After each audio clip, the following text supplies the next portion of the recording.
Welcome to Skin Tips Saturday Live. My name is janaelston. I'm a skincare teacher, educator, and blogger. And every Saturday morning, I jump on the beauty business page on Facebook and educate people about skincare and beauty, health, and well-being. I hope you enjoy this video. Today, I'm going to be talking about how to choose the right moisturizer for your skin type. This is the third video in the series I'm doing at the beginning of this year. The first video, we talked about cleansers, how to choose the right cleanser for your skin. And last week we talked about how to exfoliate your skin safely.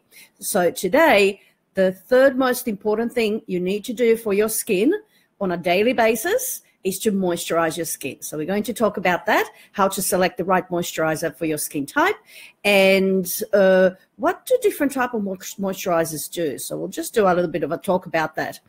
If you're going to jump on and watch the video live, please say hello and tell me where you're from, which part of the world you come from. I've got lots of friends here in Australia, as well as in UK, the US and Canada. So do say hello. Let me know where you're from and what the weather's like over there at the moment.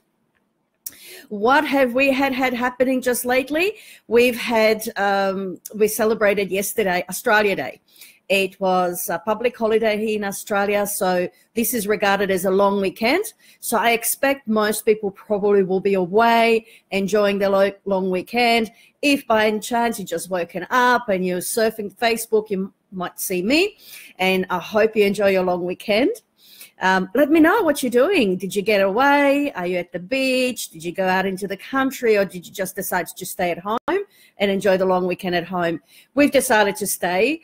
I've got my dad visiting at the moment from overseas, so we've been spending a great deal of time sightseeing Sydney and just spending time together, which has been really, really nice. It's been beautiful weather so far here in Sydney, Australia. We're in the middle of summer, but it's been a fairly mild summer. That we've had a couple of days in the high 40s, but for the most part in the morning you wake up and it's nice and cool, and in the evening it cools down again after 8. Usually that's when I enjoy walking my dogs. I've got two little gorgeous bichons. So yeah, but during the day it steams up, it gets hot, and it's sometimes quite humid here in Sydney. And then we've got this beautiful cooler weather late in the evening and in the morning. So it's been quite nice and mild, nothing like last year. Last year we had an awful heat wave. So moisturizing your skin, and we're going to be talking about that, because how the environment impacts on your skin makes a big difference, and what you can do with moisturizers to protect your skin. Now, my friends overseas, of course, you're just coming out of winter, so you've had some very cool, chilly days over there, and winter is the time to be especially diligent with moisturizing. So hydrating and looking after your skin, making sure that the skin doesn't get parched through all the cold, the wind, and of course when you're outside in the cold, and then when you come in and if you're lucky enough, you've got a fire to sit in front of and enjoy the warmth of a nice live fire, or just the heating indoors can really suck the moisture out of your skin. So we'll talk about moisturizing and what to look for moisturizers for the different seasons as well. Now, before I go and talk about moisturizers, I was looking, surfing around to see what's new in beauty. Not much. I mean, there's still a lot of talk about protecting your skin from UV damage. There is a lot of research happening around the causes of skin cancer and protecting your skin. I suppose because here in Australia, we're in the middle of summer, the great focus is about educating the public on using a good sunscreen. So lots of interesting articles about that. But and I think I've seen it all. There's been a bit of a funny, interesting. Actually, when I first read this article, I had tears well up in my eyes. I was quite shocked. I think I've seen it all. So there was an article going around this week that 12 camels were disqualified from the Saudi beauty contest because they had Botox done. Camels have a beauty contest in Saudi Arabia. They're highly prized animals, and the winners walk away with millions and millions of dollars. And there was a row that camels 12 camels were disqualified because their facial features were altered with Botox. Now, can you believe that? Now, I actually welled up with tears when I heard that, because I think that's absolutely offensive to do such things to animals. And obviously animals are used for human greed. It's bad enough that people do it to themselves, but, you know, to do that to an innocent animal, that's just absolutely shocking. So why did they give them Botox or Botox-like injections? And apparently there's a plastic surgeon who goes around and does plastic surgery to these camels' faces. It's just shocking. I think that's it. I've heard it all. I don't know if I've heard anything worse than that. So the reason is, what they prize in a camel's features is a beautiful dainty ears, a big snout, and a droopy lip. You know, the camels have these sometimes droopy lips. Well, they give them Botox in the lips to make even more pronounced droopy. So thank goodness that they were disqualified, because these things can't go on. All right, so that's in the news, beauty news. We're talking about camels. I just thought I'll bring it up because it kind of related to beauty, and now they're applying that to animals. It's just shocking, absolutely shocking. Anyway, so let's get on with moisturizing the skin. Oh, I've seen it all, honestly. Okay. Moisturizers. Let's talk about the benefits of moisturizing the skin and why you need to use a moisturizer. And I'll cover also do oily skins and need a moisturizer in a moment. So why do you need to moisturize? So the skin is constantly exposed to the environment. On the body, we wear clothing to protect ourselves, to protect the skin, and, you know, for modesty as well. But we started wearing clothing because we stopped growing hair. Animals grow fur and hair. It protects them from the environment. We wear clothing. But the face, the neck, and décolleté usually are not covered. They're always exposed to the environment. So moisturizers act like a clothing cover for your skin. So your moisturizer is designed to protect your skin from the environment. Our skin's function is to protect the rest of the body, and it needs to stay nice and moisturized and supple in order to do its job properly as well. When the skin becomes dehydrated, dry, it starts to crack. So you'll get micro cracks in the skin. Then you lose too much moisture out of your skin, and the problem gets worse. You dehydrate, you can potentially dehydrate, but the problem with the micro cracks is that it's not just dehydration, but that foreign materials can get into the skin. Bacteria, fungus, chemicals, irritants, poisons, toxins that could get into the skin if the skin is opened up and predisposed to the environment. So moisturizers help to prevent the skin from drying up, from cracking, from allowing things to get in that are not supposed to get in. So moisturizers are very protective for the skin. And I've told you this story before for those people who follow me and seen my videos before. When I was studying beauty therapy, one of the videos our teachers showed us in the college was an experiment they did on the face with wanting to see how the skin responds to the environment if it's not moisturized and then if it's moisturized, basically driving home the point of why it's important to moisturize the skin. So in the first experiment, they had a person sit in front of a fan blowing on the face with no moisturizer on the skin. And they had a camera that showed images in different colors to identify areas of heat and coolness in the skin, which indicated really where the skin was losing a lot of moisture and where it was retaining moisture.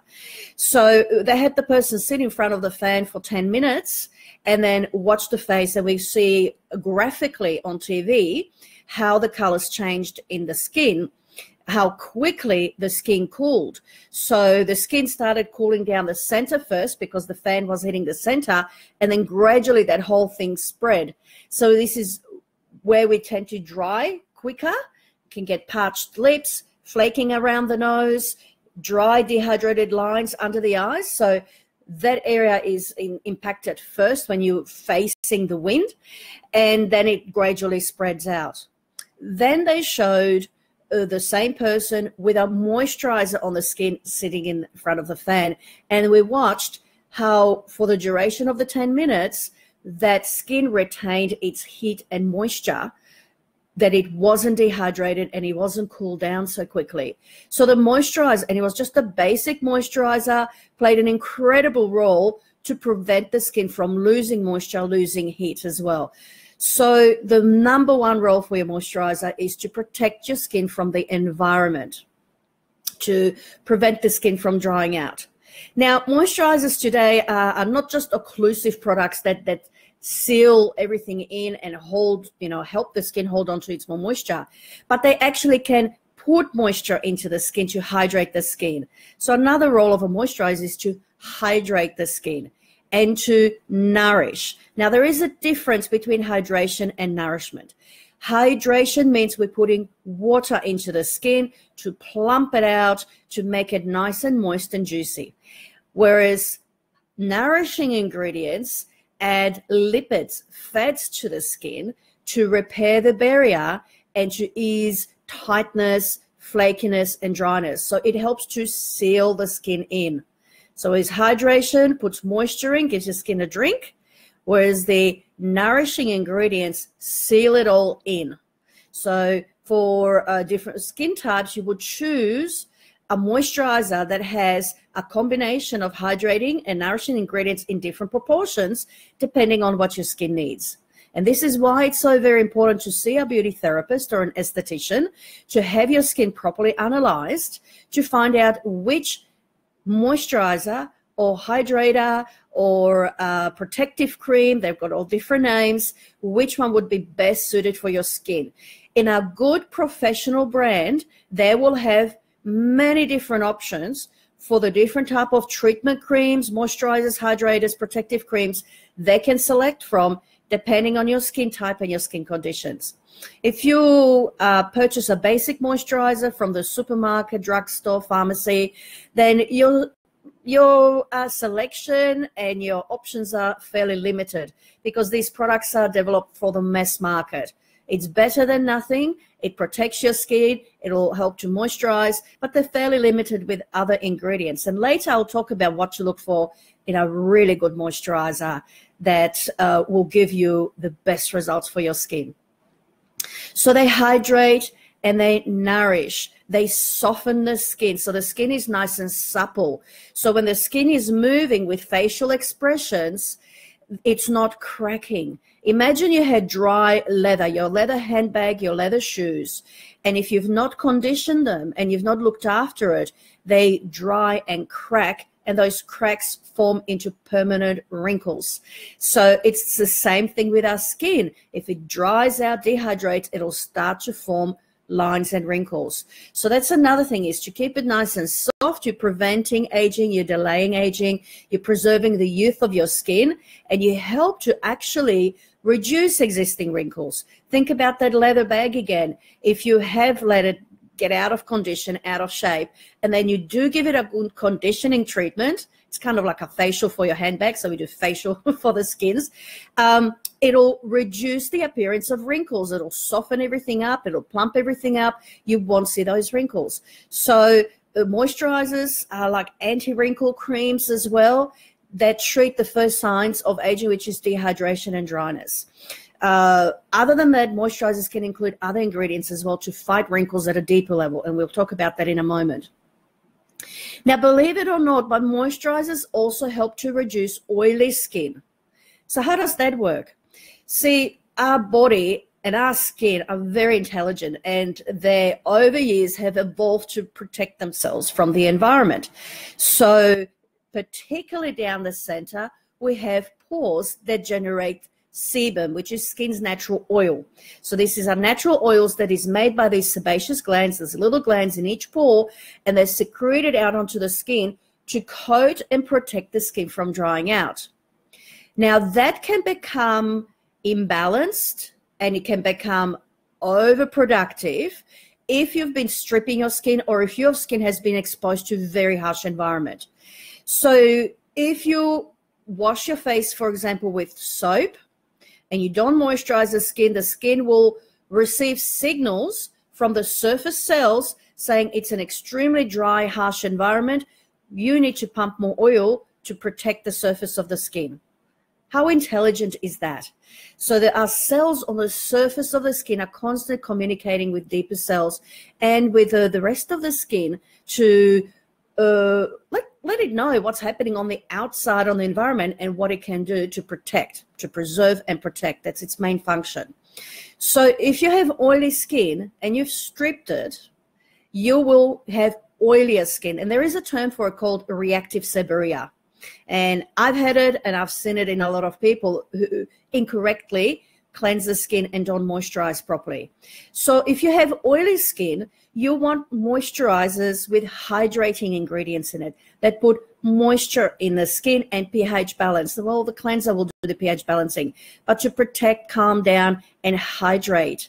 You don't need nourishing ingredients because your skin's already pumping quite a good amount of oil, so you don't necessarily need to add fat to your skin, because sometimes, particularly in some people who are a little bit more delicate and more sensitive, it could cause a breakout. Not everybody. For the most part, most people can take the good plant oils, and it depends on the oil you're using as well. But for the most part, people with oilier skin feel more comfortable, and the skin responds really, really well to a hydrating treatment. So oily skins do need to hydrate as well. You need to moisturize to preserve the skin. We talked about the handbags, and with leather handbags, you condition it regularly to make it last longer, to make it look with, in better condition, don't you? So moisturizers act like our preservative for the skin. Our natural oils that we secrete are like a preservative for our skin, which is what you find people with oilier skins tend to age better. People with dry skins age faster. So moisturizing the skin, especially if you're a young person and you are born with a drier skin type, get in and moisturize earlier to preserve your skin, to make it look more youthful for longer. And for mature skins, when women particularly go through menopause, through the change of life, hormones change, and if you had oilier skin, all of a sudden everything dries up. Your skin dries up, the nails dry up, the hair dries up. So it's really, really important to not only moisturize, but nourish as well.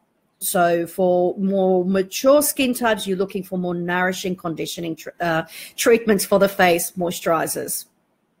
So I said that the moisturizer's main role is also to protect the skin from the environment. So we talked about the wind and the cold, the extremes of the environment, but also pollution. We are constantly surrounded by pollution.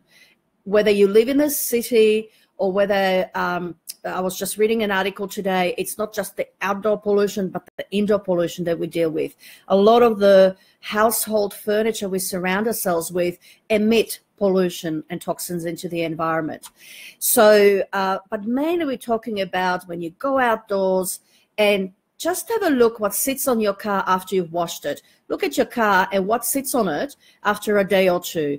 Now, if you're on the outskirts of a big city, you'll see mostly dust. If you're inside, you'll see the dark black, greasy, what do you call it? Smoot. Smoot comes to my mind. I don't know if that's the right term for it. The exhaust pollution from cars, from manufacturing, etc. That all settles and is that greasy, sticky substance to it. When I go into the city, and I was in Sydney a couple of weeks ago, and we went into a parking lot. Now, that parking lot is very old, right in the middle of the city, around Central, and everything you looked around was just covered in this gray black matter, which is just that pollution. So that's the kind of things that affect our skin, and that pollution is full of toxins. So your moisturizers protect your skin from environmental pollutants as well. And going forward, there's going to be more and more focus on that in skincare to protect your skin from environmental pollution. So what else? So let me talk about the next thing, what to look for in a good moisturizer. So we talked about the benefits and why you need to moisturize, and you need to moisturize morning and night. You do. You need to protect your skin. At night, though, if you can afford it, invest in a specially formulated night cream. Night creams have a slightly different balance of ingredients and different type of ingredients in there.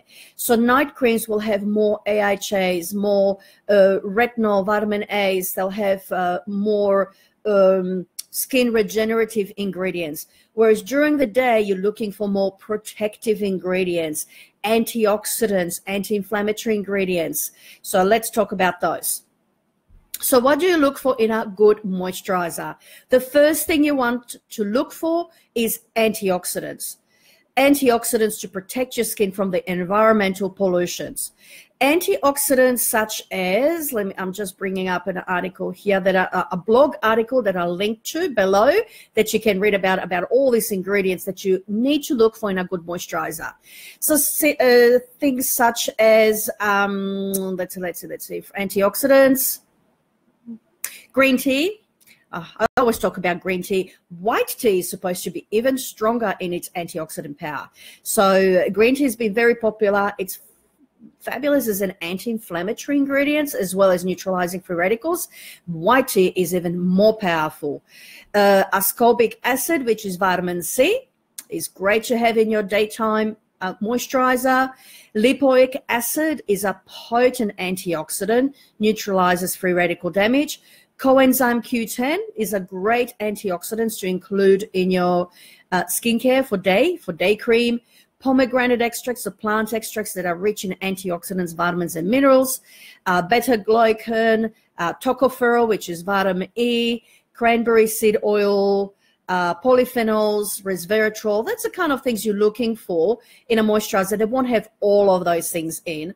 Different brands focus on different heroes that they use in their cream. So just find out from your professional beauty therapist, esthetician, which of the ingredients in the product have antioxidants.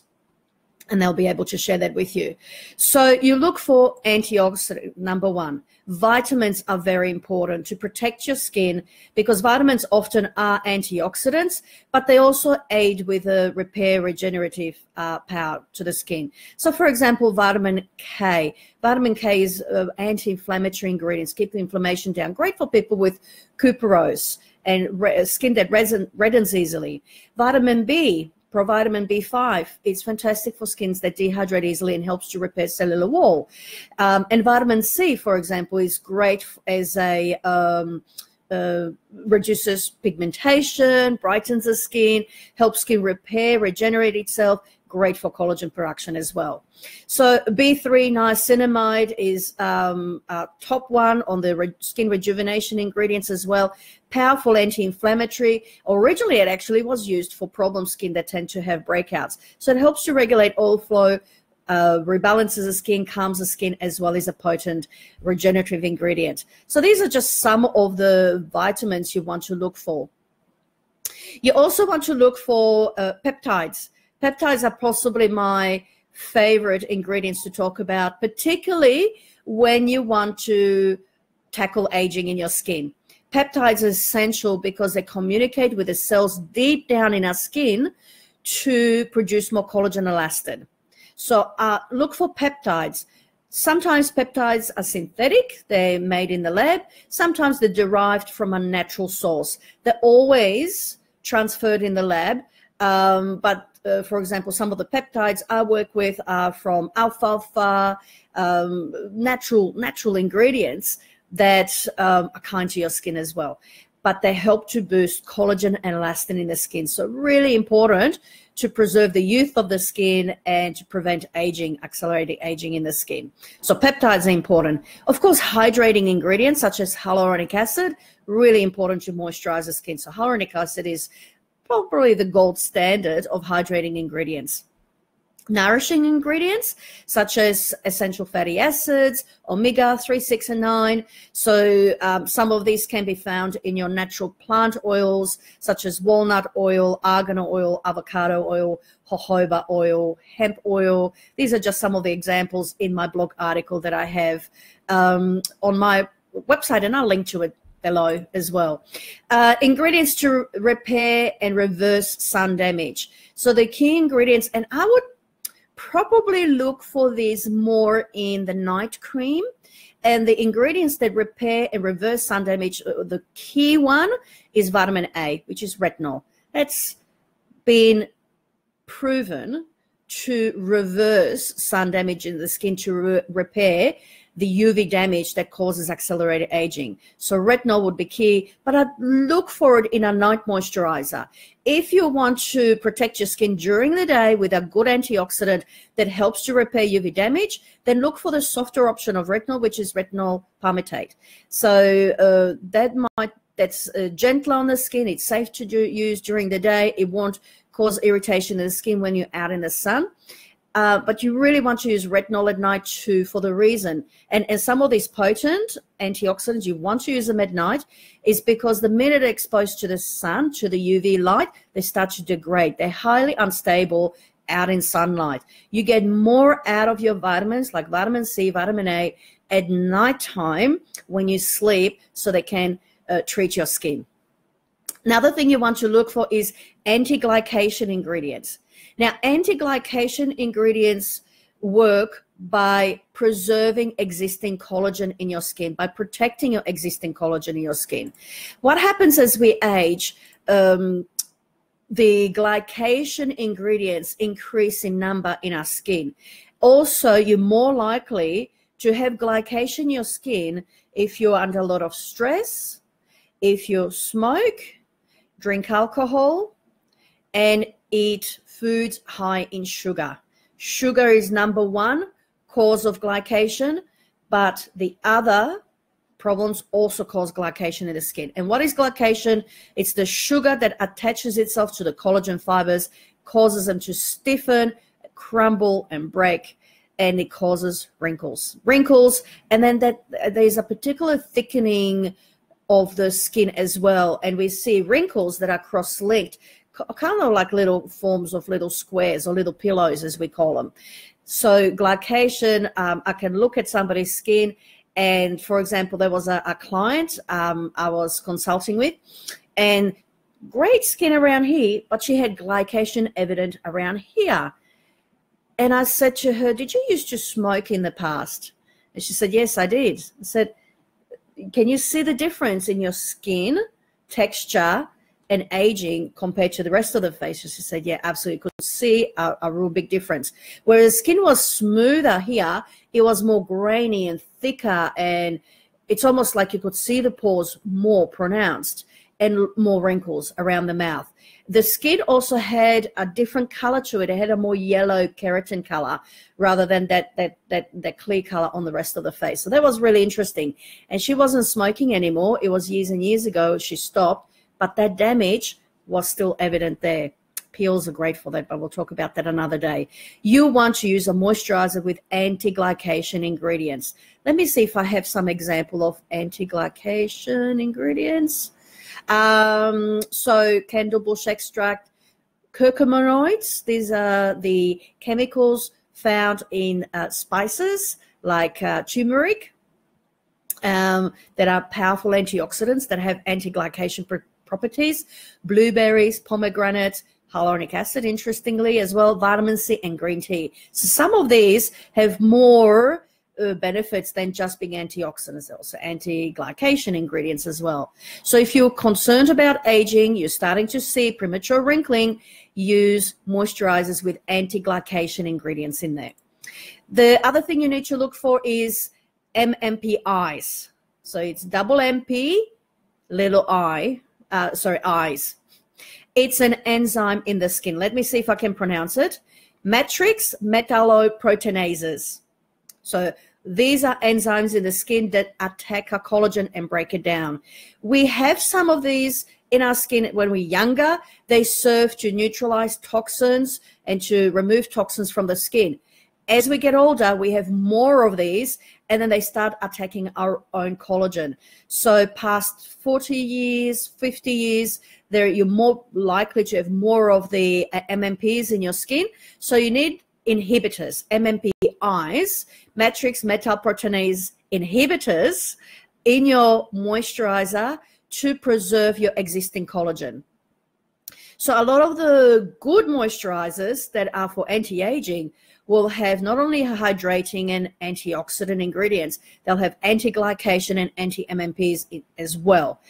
Then you want to look for ingredients, of course, that boost collagen production. And these are your peptides, your vitamin C, really, really important part of boosting collagen. Why? Because as you get older, well, actually, after we're 25 years old, the skin produces less and less collagen every year. So from 25 years onwards, every year, the amount of collagen the skin makes declines. And not only that, then we have the glycation ingredients and then MMPs that attack existing collagen. That's why we need to protect the existing collagen. And then you need to boost collagen production with good ingredients that boost collagen, which is like your peptides and your vitamin C. Many facial treatments in the beauty salon, in the spa, your esthetician will do to boost collagen production when your concerns are about aging. There are machines, there are treatments, hands-on treatments that do it, massage techniques, many, many different forms of treatments that basically do the same thing to boost collagen production. So for example, peels, having a course of peels will help to boost collagen production. Course of microdermabrasion will help as well. You would use those if you need to resurface the skin. Like, for example, my lady that I talked about that had the granular sort of thickened skin around here, she needed to resurface as well as boost collagen. Those would be good options. Things like IPL, microneedling is huge. And originally it was invented to treat scarring. Scarring have the collagen that they have in the skin has become fibrous and or in some areas completely collapsed. So skin needling helped to break down the fibrous collagen and regenerate the skin with fresh, new, dewy collagen. And what they found is that rejuvenated the skin. As it treated scarring, the skin looked younger and more smoother. There were less wrinkles. So microneedling is huge for collagen production. In fact, it's called collagen induction therapy. So you got lasers, you got IPLs, you got microneedling, you got peels, you got facial treatments with peptides. If you have a facial with peptides, you will never regret it. It's amazing. See, there is only so many lasers and peels and microdermabrasion and things you can do because you don't want to trigger inflammation in the skin. There's only so many you can do. A good esthetician will only recommend a course. You could possibly do a maintenance, depending on the treatment, what you're doing, once a month or so. Or in the case of RF, for example, once a year. What do you do in between? You maintain and enhance results with facials, and look for facials with peptides if you're concerned about aging, or hydrating facials if your skin is dry and dehydrates easily. So there's different types of facials out there. So moisturizers that have MMPs, MMPIs, anti-glycation, hydrating, nourishing ingredients, vitamins, antioxidants, collagen boosting ingredients, and nourishing ingredients that help to repair the barrier to protect the skin from losing moisture and to preserve the vitality and the youth of the skin. That's what you're looking for. So I will link to that blog post in the comments below so you can read more about the specific examples of ingredients for each and what you should be looking for.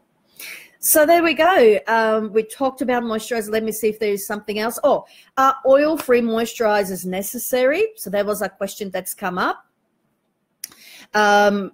Oil-free moisturizers. Sometimes when you see these advertised on TV or in magazines, it almost then they make them sound and feel like they're really, really important for skin, that using a moisturizer with oils in it that is really bad for the skin. There's nothing further from the truth. The people they're really targeting that want to use oil-free formulas are perhaps the oiliest skin types, of people who tend to break out. But remember, if you use a good quality moisturizer and it has plant oil in it, it will not cause a breakout in the skin. Good morning, Tasha. How are you? Nice of you to join me. I'm nearly finished. I'm just coming to the wrap up, but you can always go back and watch anyway. Thanks for joining me. Hope you're well. How's the weather where you are? Write it in the comments below and have a little read later. So oil-free moisturizers are not a necessity. If you use a good quality formulated moisturizer in your skin, it will not overnourish or cause breakouts. So there you go. So oil-free moisturizers are not necessarily better than others. That's what I'm trying to say. Let's see. Oh, what about products such as BB creams and moisturizers with SPF? A lot of people like to use multitasking products.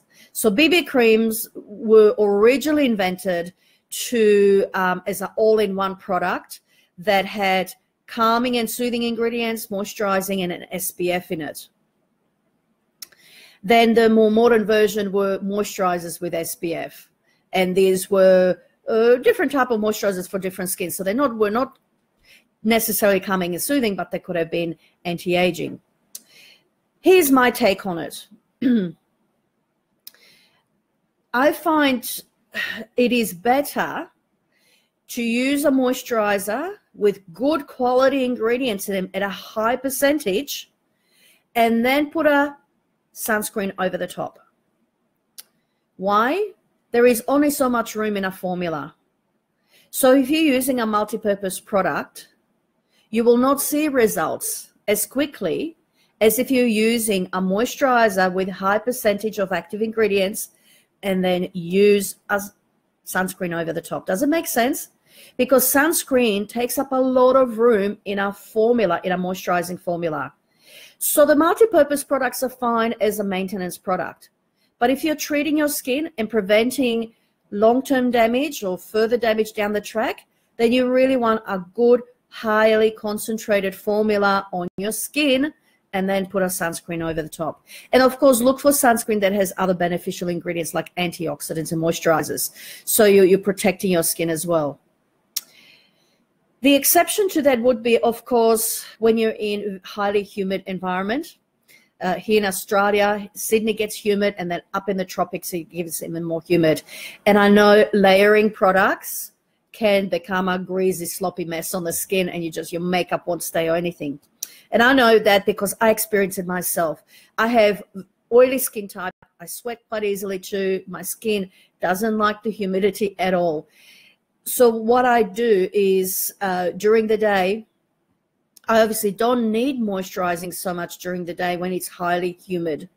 What I do is I cleanse, tone, use a good serum with lots of antioxidants, antiglycation ingredients, MMP inhibitors, etc., and then use a really good quality sunscreen with antioxidants and moisturizers in it. Now, obviously, the sunscreen, its main role is to protect the skin from UV damage. If it doesn't have active ingredients in it, that will correct skin problems. Does it make sense? That's why I'm using the serum underneath to give me the active ingredients I need. It's all my skin can tolerate for the day, unfortunately. During winter, I definitely use moisturizer. Or as soon as it starts to cool off a little bit, always put a moisturizer because I want the active ingredients in the serum and the active ingredients in the moisturizers as well. The more you layer, the better. But we have to respond to the environment. So if it's too humid, then the main function, the main thing you want to do is UV protection, sun protection. At night is where I definitely use my night cream. So I use a specifically formulated night cream with active ingredients such as peptide, antiglycation, anti-MMP inhibitors, vitamins, antioxidants. I use all of that at night while I sleep so my skin regenerates. So there are ways to customize a skincare program for your skin. But do make sure that you hydrate, stay hydrated. So drinking lots of water, eating foods rich in moisture as well, so you're hydrating your skin from the inside, is just as important as moisturizing from the outside and protecting your skin as well. Tasha, very hot and sticky. It's been raining and going to 36 degrees, just like what I was talking about. So I know what you mean when it gets sticky like that. You just want to freshen up, don't you? But in that case, you can still use a hydrating serum underneath your sunscreen if you find your skin still dehydrated because you work in an air-conditioned environment, for example. So that's really, really important. Well, I hope you enjoyed that. We talked lots about moisturizers today, lots to cover. I will jump on the Beauty Business Students group now and talk more about specific ingredients in moisturizers that you need to look for and a little bit more education about that. So if you'd like to join me there, just request to join the group, the Beauty Business Students group. I'll pop a link below as well. I'm just going to have a cup of tea and then I'll jump on and you can see me live there as well. In the meantime, check out my blog, thebeautybusiness.com.au, where you find lots of interesting articles. And of course, please feel free to share. The more we can spread the education about how people should be looking after the skin correctly from the mouth of a beauty therapist and an esthetician, you know, about things that really work, the better, really, because there's just so much misinformation out there about skincare. So my passion and my role is to educate people about the correct things to do when you're looking after your skin and beauty and health well-being. Thank you very much again. Hope you enjoyed it today, and I shall see you again next week. Take care. Bye.